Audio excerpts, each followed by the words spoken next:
June 5, 1944. 2300 hours. RAF Hawking Station, Dover, England. Technical Sergeant William Parker stared at the radio console that wasn't supposed to exist. The equipment sat in a converted barn 3 miles from the main airfield, hidden behind hay bales and camouflage netting that made it invisible to German reconnaissance flights. The radio transmitted on frequencies the Luftwaffe used for navigation. The coordinates it broadcast were fiction, and the mission Parker had been given 12 hours ago would either save 10,000 Allied soldiers or get him court-martialed for treason. "Send a false signal into enemy airspace," Commander Hastings had said, his voice carrying the weight of a man delivering orders he wished he didn't have to give. "Make the Germans think our invasion fleet is heading to Calais instead of Normandy. One transmission, one lie. Everything depends on you making them believe it." The mathematics were brutal. D-Day would launch in 6 hours. 156,000 Allied troops would storm 5 beaches in Normandy, while the German 15th Army sat fortified at Calais, 150 miles northeast, waiting for an invasion that wasn't coming. But only if the deception held. Only if the Germans believed the fake radio navigation signals Parker was about to transmit. Only if one 24-year-old radio operator from Boston could convince the Wehrmacht signal intelligence that fiction was truth. Parker's hands moved across the console with the practiced precision of a man who'd spent 2 years intercepting German communications. The transmitter was a modified SCR-399, powerful enough to reach deep into occupied France, precise enough to mimic the exact frequency characteristics of genuine Allied naval navigation beacons. The coordinates he'd been given pointed to waters off Calais, empty waters where no invasion fleet existed. "Sergeant, you understand what happens if they don't believe the signal?" Hastings had asked during the briefing. "If German intelligence realizes it's a fake, they redirect the 15th Army to Normandy. Our boys land on beaches defended by an additional 200,000 troops and 1,500 tanks. The invasion fails. The war continues for another year, maybe 2. Parker had understood. He had also understood that he was about to commit the kind of radio deception that violated every communication protocol he'd been taught. Real navigation beacons transmitted on precise schedules with documented signal characteristics. The Germans had been monitoring Allied communications for 4 years. They knew the patterns, they knew the timing, they knew what real signals looked like. Parker's job was to create a fake signal so perfect the Germans couldn't tell the difference. Before we dive in, make sure to hit subscribe for more hidden stories where technical genius met impossible odds, and one man's transmission changed the course of history. Drop a comment letting me know where you're watching from. June 4th, 1944. 1800 hours, 29 hours before transmission. The briefing room at RAF Hawkinge was empty except for 3 men. Commander Hastings represented Naval Intelligence. Captain Morrison spoke for Army Signal Corps. And Technical Sergeant William Parker sat between them, wondering why a radio operator with 18 months of field experience had been summoned to a meeting that felt like it belonged in a spy novel. "Sergeant Parker," Hastings began, spreading maps across the table. "Your service record indicates you spent 2 years intercepting German radio communications in North Africa and Sicily. You've logged more hours listening to Luftwaffe navigation signals than anyone in the European theater. Is that accurate?" "Yes, sir," I monitored German aircraft communications, mainly navigation beacons and tactical coordination. And you can distinguish between different German radio operators, recognize individual transmission characteristics? Parker nodded slowly. Every operator has a unique fist, the way they key the transmitter, the rhythm of their dots and dashes, the timing between characters. After you listen to someone for a few weeks, you can identify them as easily as recognizing a voice. Hastings and Morrison exchanged glances.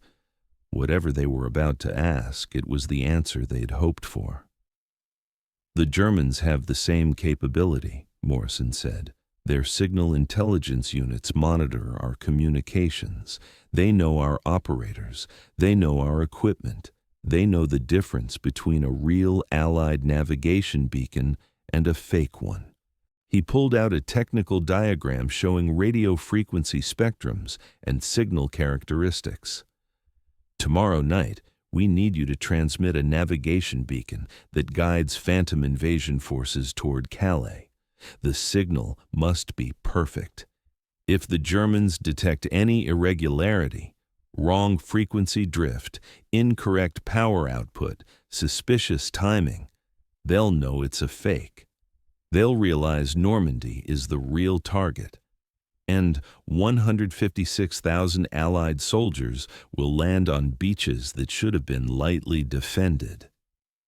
Parker studied the diagram with the analytical mind that had made him exceptional at intercepting enemy communications. You want me to impersonate an Allied naval beacon that doesn't exist, transmit coordinates for a fleet that isn't there, and make German signal intelligence believe it's genuine? Precisely. That's not radio operation, that's radio forgery. It's warfare, Hastings said quietly. And if you can't do it, we need to know now so we can find someone who can.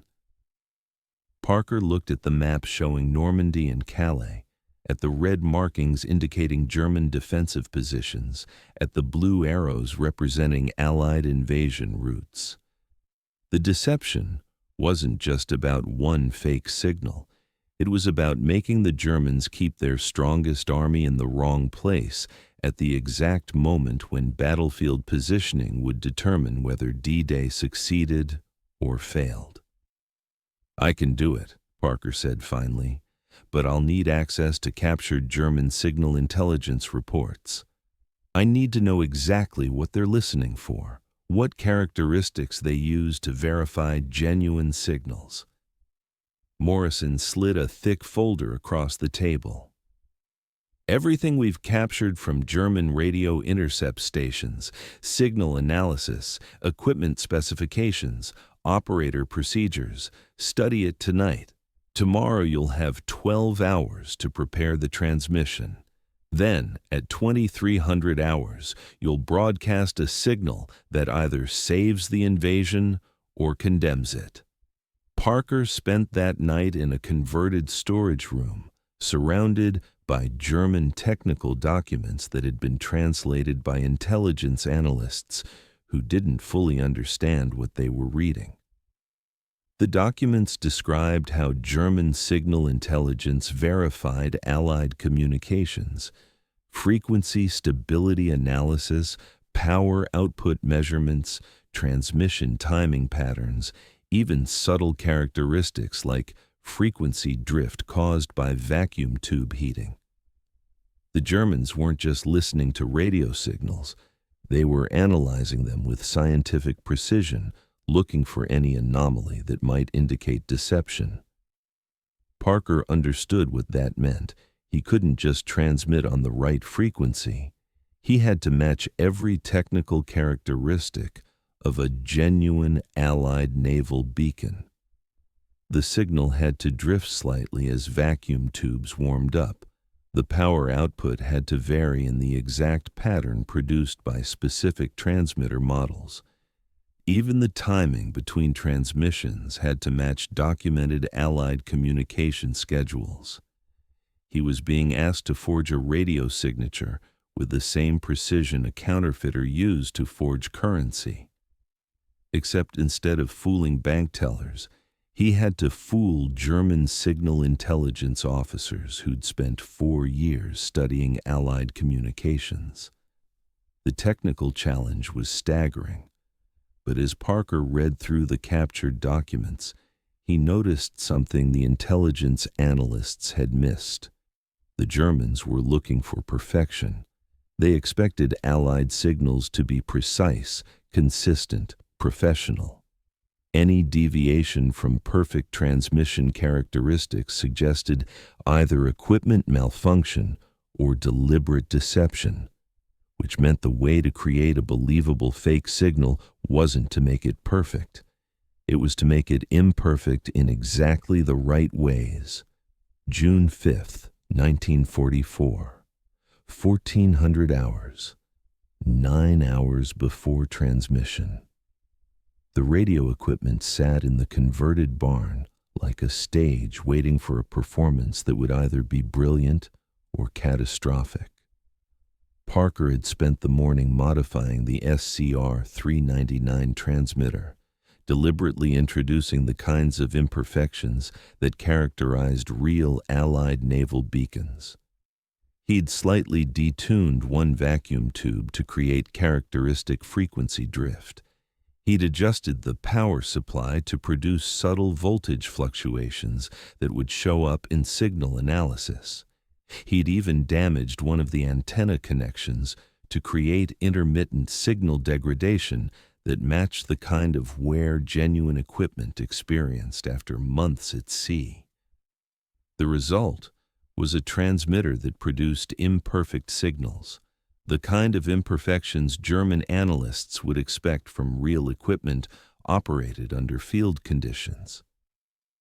"This is insane," said Lieutenant Crawford, the signals officer who'd been assigned to observe the operation. "You're deliberately sabotaging our own equipment."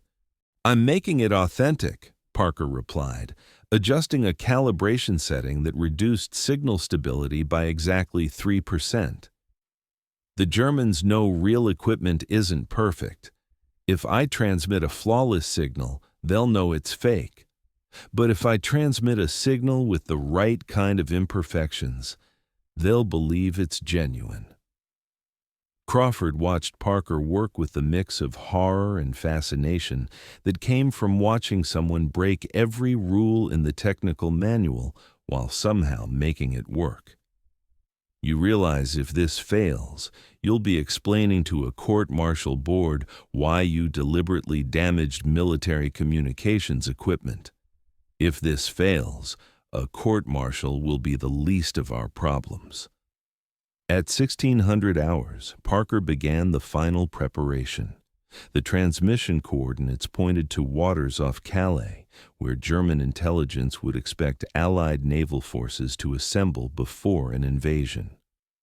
The signal timing matched documented Allied beacon schedules. The frequency characteristics mimicked specific transmitter models the Germans had identified in previous intercepts. But the crucial element wasn't the technical perfection of the transmission. It was the human element, the way Parker keyed the transmitter, the rhythm of his Morse code, the subtle timing variations that would tell German radio operators this was a real transmission from a real operator under real operational stress. Parker had studied hundreds of hours of intercepted German communications. He knew how stress affected transmission rhythm. He knew how fatigue changed timing patterns. He knew the difference between a training exercise transmission and a combat operation transmission. The signal he was about to send had to sound like it came from a naval radio operator coordinating an actual invasion fleet. Not relaxed, not perfect, but tense, focused, with the kind of subtle timing variations that came from a man knowing thousands of lives depended on his accuracy. At 2200 hours, Commander Hastings entered the barn. "Final authorization, Sergeant. You're cleared to transmit at 2300 hours. Naval intelligence confirms German signal stations are active and monitoring Allied frequencies.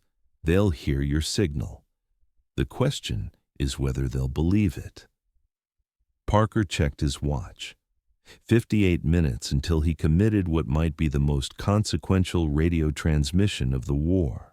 58 minutes to review every detail, verify every setting, prepare for a moment that would last 90 seconds, but could change the outcome of D-Day. "Sir," Parker said quietly, "what happens if they don't take the bait? If they realize it's fake and move the 15th Army to Normandy?" Hastings was quiet for a moment. Then, 156,000 Allied soldiers land on beaches defended by forces we can't overcome. The invasion fails. We try again next year with depleted forces and strengthened German defenses. The war continues. How long? Nobody knows. But longer than if we'd never tried the deception at all. Parker understood. This wasn't just about succeeding. It was about the cost of failure being so catastrophic that not trying wasn't an option. At 22:55 hours, Parker's hands moved across the radio console with the steady movements of a man who'd made his decision. The transmitter warmed up, vacuum tubes glowing amber in the darkened barn. The frequency dial settled on 4,235 kilohertz, the documented frequency for Allied naval navigation beacons in the English Channel. The signal he was about to send would travel at the speed of light across 150 miles of occupied Europe, reaching German listening stations that had been monitoring Allied communications since 1940. Stations staffed by signal intelligence officers who knew the difference between genuine transmissions and deception operations. Officers who would analyze every technical characteristic of Parker's signal, looking for any indication it was fake. Parker's right hand moved to the Morse key. His left hand adjusted the power output to create the characteristic signal fluctuation he'd calibrated earlier. At exactly 2300 hours, he began transmitting. The message was simple: navigation coordinates, fleet position, standard format. Nothing that would suggest anything except routine Allied naval communications coordinating forces in the English Channel. The coordinates pointed to waters off Calais, empty waters, where no invasion fleet existed. Parker's hand moved across the key with controlled rhythm, creating the kind of transmission timing that came from operational stress. Not too fast, that suggested panic. Not too slow, that suggested training. The exact rhythm of a naval radio operator managing real-time coordination of actual forces. 90 seconds. That's how long the transmission lasted. 90 seconds of Morse code carrying coordinates that were fiction presented as fact. 90 seconds where Parker deliberately introduced the kinds of subtle timing variations that made the transmission sound human rather than mechanical. Then silence. The transmission complete. The signal traveling through the atmosphere toward German listening stations that would either believe the lie or recognize the deception. "Now we wait," Hastings said. "German signal intelligence will analyze that transmission for the next 6 hours. If they believe it, the 15th Army stays at Calais. If they don't..." He didn't finish the sentence. He didn't need to. June 6th, 1944. 0630 hours. D-Day plus 6.5 hours. The first reports came from naval intelligence monitoring German radio communications. The 15th Army hadn't moved. German forces at Calais remained in defensive positions, waiting for an invasion fleet that existed only in William Parker's radio transmission. "They bought it," Hastings said, reading the intercept reports with barely concealed relief. German High Command believes the Normandy landings are a feint. They're keeping the 15th Army at Calais, waiting for the real invasion your signal indicated. Parker sat in the converted barn, exhausted from 36 hours without sleep, listening to Hastings explain how a 90-second radio transmission had convinced German intelligence to keep 200,000 troops and 1,500 tanks in the wrong location at the moment when their presence could have turned D-Day into a catastrophic failure. "How long will they believe it?" Parker asked. "Long enough. By the time they realize Normandy is the real invasion, we'll have secured the beachheads. Your signal gave us the 12-hour window we needed. But at 0920 hours, everything changed. A new report came from Signals Intelligence. German radio intercept stations had detected Parker's transmission. They'd analyzed it, and they'd identified something unusual. Not wrong, unusual. The signal characteristics were perfect. Too perfect. The imperfections Parker had introduced matched documented Allied equipment too precisely. As if someone had studied German intelligence reports and deliberately crafted a signal to match what German analysts expected to see. "They're getting suspicious," Morrison said, reading the latest intercept. "German signal intelligence is requesting confirmation. They want to verify the navigation coordinates through other sources. If they can't confirm the fleet position independently, they'll realize it was a deception. They'll move the 15th Army to Normandy, and our troops on those beaches will face forces they can't overcome." Parker understood what that meant. His transmission had worked initially, but German intelligence was too good to be fooled permanently. They were analyzing the signal with the kind of scrutiny that would eventually reveal it was too perfect to be genuine. "We need to transmit again," Parker said suddenly. "Not the same signal. Something that confirms the deception while being imperfect enough to be believable." Hastings looked at him like he'd lost his mind. "You want to send another fake signal? After they're already suspicious? I want to send a signal that's wrong in the right way. If they're looking for perfection, I'll give them imperfection. If they're suspicious because the first signal was too good, the second signal will be flawed in ways that make them think it's genuine." It was a gamble built on psychology rather than technology. The first signal had been technically perfect but subtly artificial. The second signal would be technically imperfect but authentically human, the kind of transmission that came from an operator making mistakes under pressure. At 1200 hours, Parker transmitted again. This time, the signal included a corrected coordinate, as if the first transmission had contained a minor error that was being fixed.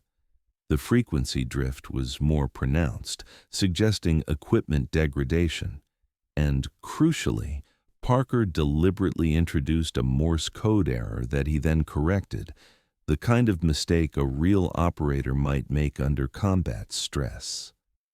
The second transmission lasted 45 seconds. It contained the same fiction as the first, coordinates pointing to phantom invasion forces near Calais, but presented with the kinds of human imperfections that made it impossible to dismiss as too perfect. 12 hours later, the reports from German signal intelligence indicated they'd analyzed both transmissions. Their conclusion: the first signal had been genuine, transmitted carefully by an experienced operator.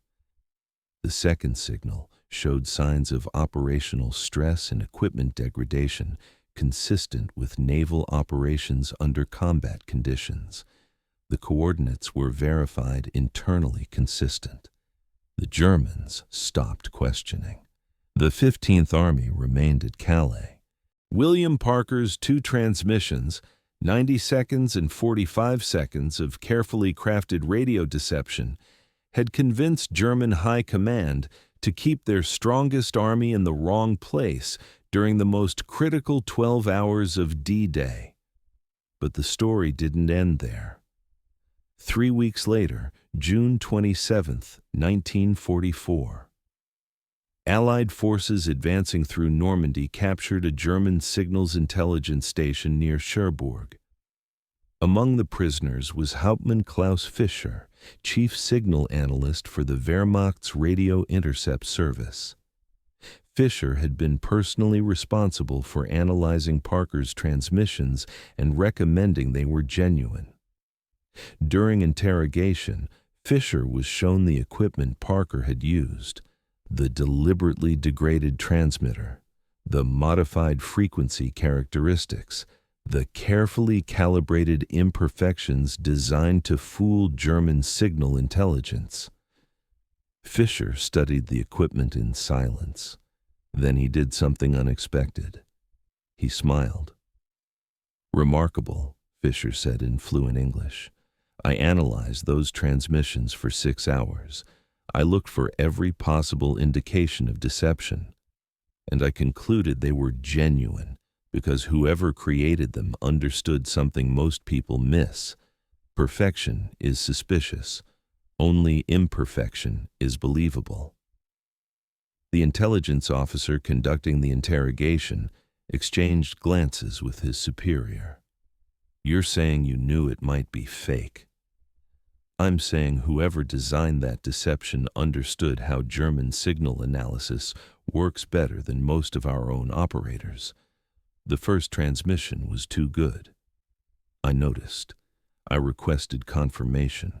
Then the second transmission arrived with exactly the kinds of errors I would expect from genuine combat operations: corrected coordinates, equipment degradation, operator stress. It answered every question I had about the first signal's authenticity." Fischer looked at the modified transmitter with the respect one engineer shows for another's elegant solution.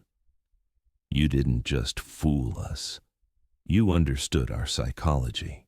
You knew we'd be suspicious of perfection, so you gave us imperfection. You knew we'd question the first signal, so you provided a second signal that confirmed it while appearing completely different. That's not radio operation. That's psychological warfare conducted through technical means." The interrogation officer called RAF Hawkinge. 2 hours later, William Parker sat across from Klaus Fischer in a commandeered French farmhouse, listening to the German signal analyst explain how he'd been tricked by deliberate imperfection. "Your first transmission was too precise," Fischer explained, drawing frequency diagrams on a chalkboard. "Perfect frequency stability, perfect timing, the kind of signal a training manual would describe. I recommended further analysis because it matched our intelligence requirements too perfectly." "And the second transmission?" Parker asked. "Genius. You introduced a coordinate correction that suggested operator error under stress. You increased frequency drift that indicated equipment degradation. And most importantly, you made a Morse code mistake and then corrected it, something no deception operator would do deliberately because it suggests incompetence. But it's exactly what a real operator would do under combat stress." Fischer tapped the chalkboard. "I stopped questioning after the second transmission because it violated the rule of deception operations: never make mistakes. But real operators always make mistakes. Your deliberate imperfection made it impossible for me to classify the signal as fake." Parker understood what Fischer was saying. The deception had worked not because it was technically perfect, but because it was psychologically authentic. It had anticipated how German intelligence would analyze the signal and provided exactly the evidence they needed to conclude it was genuine. "I have a question," Fisher said after a long silence. "Would you be willing to work together?" "Not for military purposes. The war will end eventually. But after the war, someone needs to document radio deception techniques. If this kind of psychological warfare through technical means is going to be used in the future, it should be understood properly, studied, taught, not as propaganda, but as legitimate technical discipline." Parker looked at the German signal analyst who'd been fooled by deliberately imperfect radio transmissions. An enemy officer who now wanted to collaborate on documenting the very techniques that had deceived him. The proposal felt wrong in every official sense, but right in every practical sense. This wasn't about continuing the war. It was about understanding what the war had taught. "I'll need authorization," Parker said finally, "but if command approves, yes. We should document this, not the specific operations, those stay classified, but the principles, the psychology of deception through technical means, the mathematics of imperfection, the human elements that make fake signals believable." 2 months later, August 1944, with Allied forces advancing across France, William Parker and Klaus Fischer began a collaboration that would eventually become the foundation for electronic warfare doctrine taught to signal intelligence officers for the next 30 years. Their joint technical report, classified until 1974, described how radio deception operations succeeded not through technical perfection, but through psychological authenticity.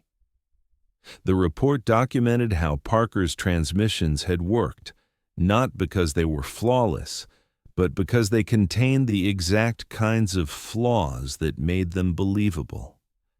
How the second transmission's deliberate errors had been more convincing than the first transmission's technical precision. How understanding the psychology of the enemy signal analyst was more important than understanding the technology of the radio equipment. The collaboration was controversial. American intelligence officers questioned whether working with a captured German analyst violated security protocols. German officers who learned about Fischer's cooperation called it betrayal. But both Parker and Fischer understood something that transcended nationality.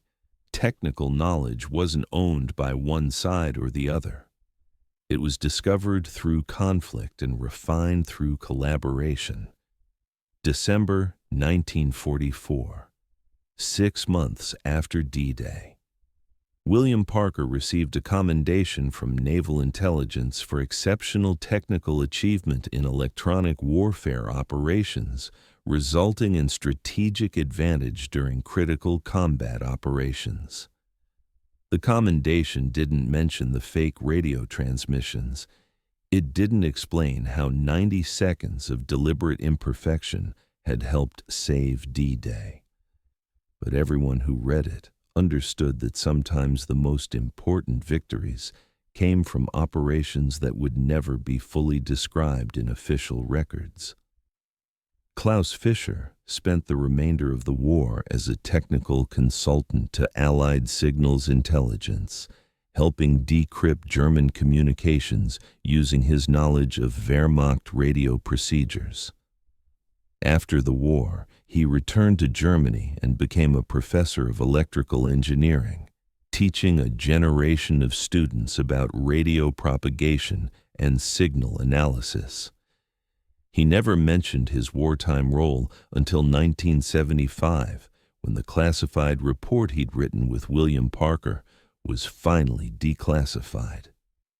The ghost signal, the phantom radio transmission that had helped convince German High Command to keep the 15th Army at Calais during D-Day, became a classified case study in electronic warfare training programs. The principles Parker and Fisher documented influenced radio deception operations throughout the Cold War. The idea that imperfection could be more convincing than perfection became foundational to psychological operations conducted through technical means. William Parker returned to Boston after the war. He worked for RCA, designing radio equipment and occasionally consulting for military intelligence on electronic warfare techniques.